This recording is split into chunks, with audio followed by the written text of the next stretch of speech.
Welcome to the Leadership Levers Podcast. I'm your host, Will Gladhart, CMO at the Culture Think Tank. Our Culture Think Tank community is committed to advancing workplace culture and well-being. We are a virtual hub for authors, investors, leaders, managers, and employees worldwide to connect, engage in candid discussions, share ideas, and explore resources for cultivating a healthy work environment. We're here today to learn about the actions leaders have taken to address cultural change.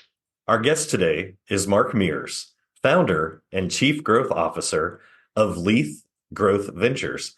Thank you so much for taking the time to join us today. My pleasure, Will. It's great to be here. Awesome. I thought we'd start off by having you share with our audience a bit about yourself, your background, and your organization. Excellent. Yeah, I've been blessed to have served in a variety of exciting roles over about 6 years in my career, literally from intern to CEO. 20 of those years were spent in the C-suite as either a CEO, chief marketing officer, chief strategy officer, chief concept officer, and chief growth officer. Now my goal is to pay it backward, and I've put together a book called The Purposeful Growth Revolution: 4 Ways to Grow from Leader to Legacy Builder. And that helped me put together this consulting firm, which you so aptly titled Leith Growth Ventures, which suggests there are 4 ways to grow with me. The book itself, which is now available on audiobook, I'm happy to report, keynote speaking, business consulting, and I'm working on a pretty cool e-learning platform to help people through my self-assessment meld their purpose in both life and work. And so that's pretty exciting. And it helps me fill the goal of inspiring individuals, teams, and organizations to find purpose in fulfilling their true growth potential. You might consider me a bit of a growth junkie. Well, that's perfect. Well, we always love topics around growth, culture, performance, etc. So just for our audience, we'll make sure that we include how to connect with Mark, but also the information about his book, as well as his purposeful self-assessment as part of the podcast. So be looking for that. So we'll be discussing 3 questions today. As a warm-up to start our conversation, would you share why you believe a healthy culture is critical? Well, it is critical. But as you and I have discussed many times, I believe words matter. And so I want to kind of flip the script a bit from culture to community. And a culture is great, but it may be a place someone feels merely a part of. It's not bad, but a community is a place someone may feel they belong in. And that word belong and belonging is so powerful, specifically in today's new world of work. We talk a lot about DEI, and it's great that diversity can get us in the door. Equity can give us an equal voice. Inclusion can get us a seat at the table. All those things are great. But if we don't feel like we belong, we're likely not going to be vulnerable enough to give of our very best. And who really wins in that scenario? To me, it is critical to form communities that are inclusive and equity building, and certainly very diverse. And I look at diversity in 2 ways. That first is outward diversity, the way most of us probably grew up defining diversity, where we come from and what we look like and sound like, right? I feel equally, and if not more importantly, that inner diversity is how we think and what we contribute based on where we come and our lived experiences. And that is what I call total diversity. And so getting to total diversity, you have to create a safe space, a place where people feel like they belong, to where they'll feel comfortable sharing all that background information that is so important to really get to know someone on a human level than just a surface level of maybe the way they look, dress, talk, etc. Absolutely. What do you consider to be the biggest challenge leaders face when addressing cultural change within an organization? Or was there a situation you specifically face in an organization you worked for? Well, a little of both, but they're both intertwined. I'd say in general, what we're faced with today is, as I mentioned before, a new world of work. COVID gave us all a bit of a timeout to reflect deeply on not only what, but who matters most in our lives. And I think it was already moving in this direction pre-COVID, but COVID gave us all that time out, and it really also gave us a chance to take a look and really understand, who am I and what's my purpose? And how do I maybe fulfill my purpose in both life and work. I mean, think about 24-hour span of our given day as adults. We sleep about a third, we work about a third, and what we live about a third. Wouldn't it be great to at least two-thirds of the time that we are awake to feel like we're living and working on purpose that means so much for me? And I think what's hard is there's this dynamic tension that leaders face who grew up in an old command and control style to now see the world of work changing as younger age millennials and now Gen Z coming in behind them have a very different expectation of what work means to them. It's kind of flipped the script from work-life balance, or a myth of whether that really ever can be attainable, to this idea of life work purpose.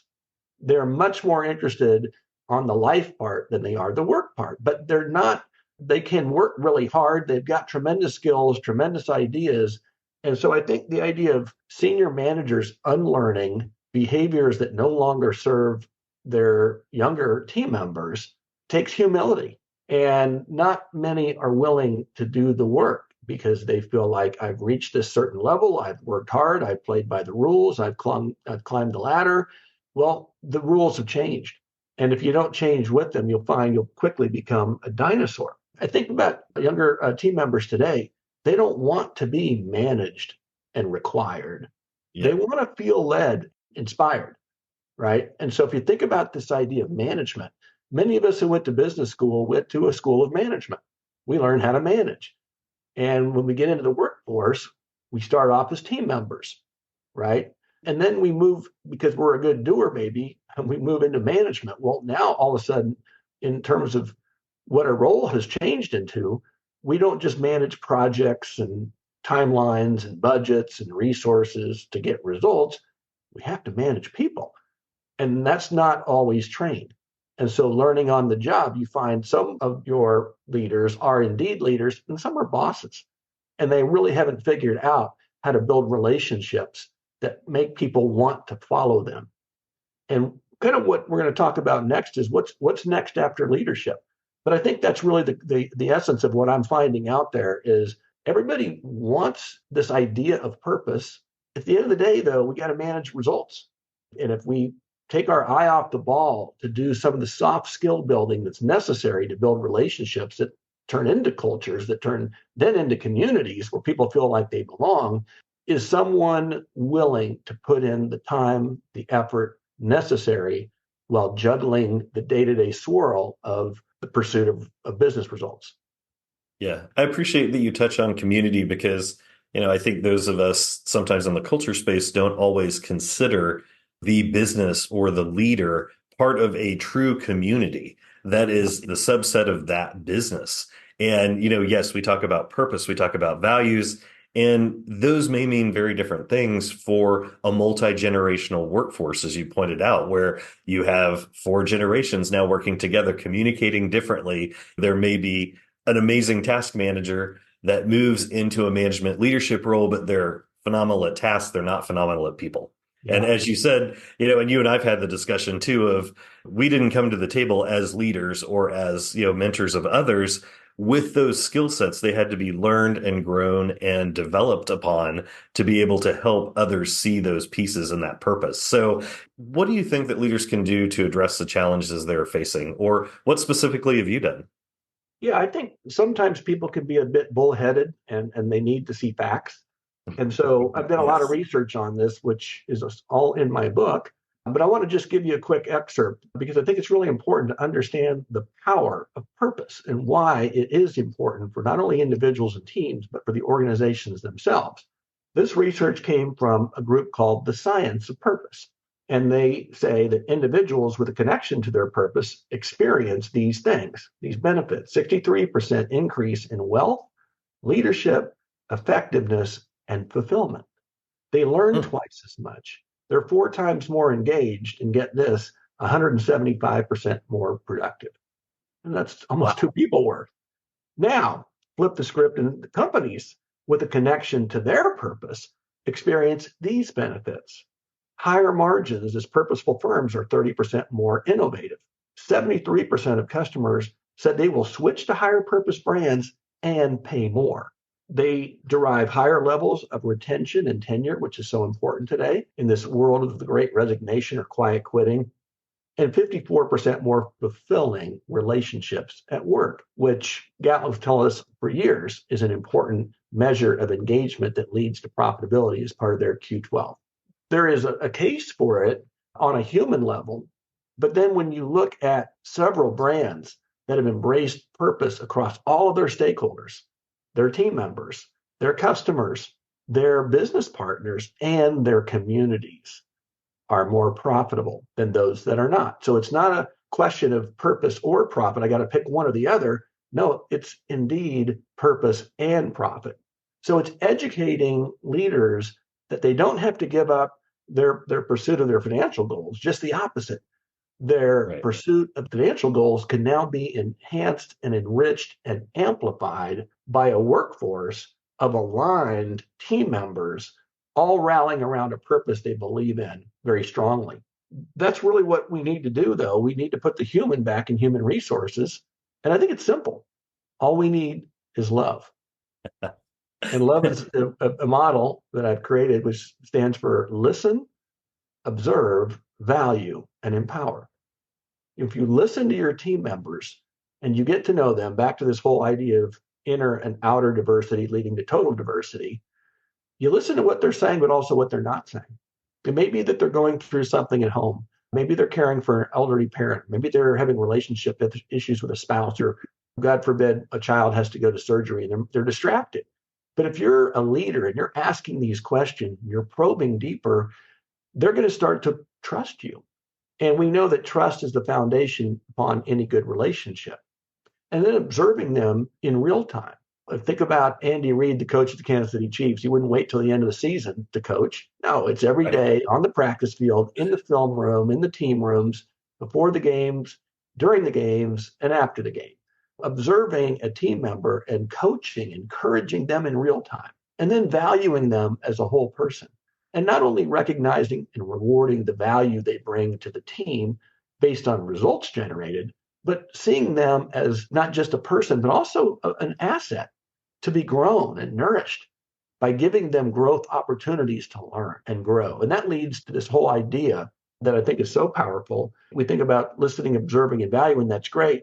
But if we don't empower people to be their very best, we're only doing part of the job. And I think back to a day I remember when I learned how to ride a bike. I got the bike, but it had training wheels on it. And that was great for a while. But at some point, we want to be free. We want to ride like all of our friends down the neighborhood. And so the day the training wheels come off, you're kind of like a frisky colt getting born, right? You don't have the guardrails of the training wheels. And so maybe a parent, I can't remember if my mom or my dad, because it's been several years ago, but pushed me down a sidewalk, gave me all the verbal instructions, but then held on to me and then let go. And I wobbled and fell a few times and was discouraged, but they were very encouraging. And they said, no, let's get back up. You were doing great. Here's all the things you were doing well, but here's some things you want to now work on. And then finally, when they released me and I was able to pedal on my own, stop on my own, start on my own, all of a sudden my world got bigger, my neighborhood got bigger. But the whole idea is I felt a sense of freedom, this idea of really feeling I could do this. I could be empowered to grow into my very best.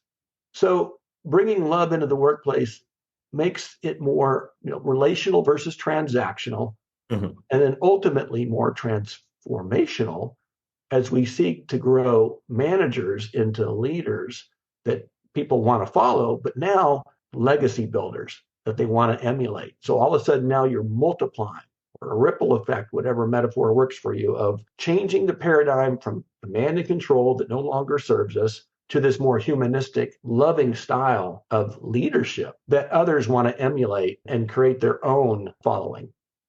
As the Beatles said, as you referred to, all you need is love. And so this is a great, as a musician, this is a great tie-in. Yeah. And I think something that leaders can think about in terms of that humanistic aspect, also incorporating that legacy and community aspect into their business, that again, like culture, it doesn't take a huge lift, but it's consistent and timely. and then communicating that back in the organization. So I really appreciate those thoughts you shared. Is there anything else you'd like to add today, Mark? I'm going to give you a practical example because I think sometimes things can come across conceptual and they sound good in the moment and kind of like chocolate. They make us feel good, but they're not sustaining for the health of our bodies. The idea of mentoring comes to mind.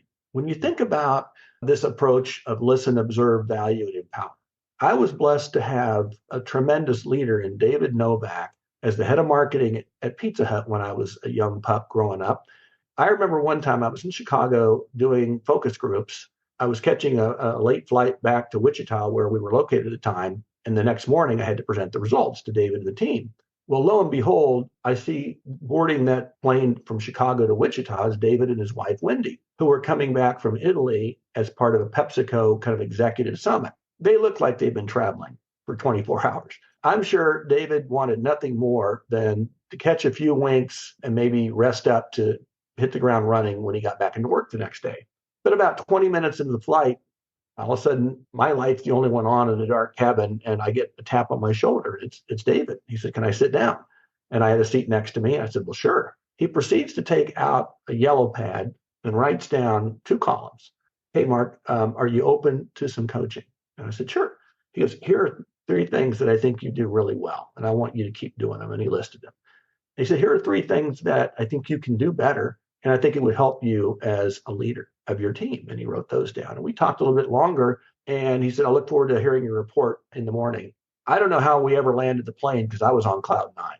That he would take the time out in that moment to give me some words of mentorship that he easily could have waited till the next day or the next week or whenever. But he chose to observe and coach and encourage me in real time. And I'll never forget that. And I've always tried to emulate his leadership approach. I'll never be as good as him, but all I know is I had a wonderful mentor who took time out years ago, before what I'm talking about is even in vogue, to demonstrate the power of love in coaching and encouraging a team member of his to be their very best. And I'll never forget that. Yeah. So that, Mark, it's a really powerful story. I think there's a lot of leaders that could take some insight from that and wrap that into their own practice of mentoring other leaders that they identify in their business. So I've enjoyed having you on our Leadership Lovers podcast. Thank you so much for your time and your insights. My pleasure, Will. Thank you. Thank you for joining us on the Leadership Lovers podcast. You may find all our Leadership Lovers episodes in our Culture Think Tank community at www.culturethinktank.ai. Join the community at no charge and tune in weekly as we invite leaders to share their experience in strengthening culture one action at a time.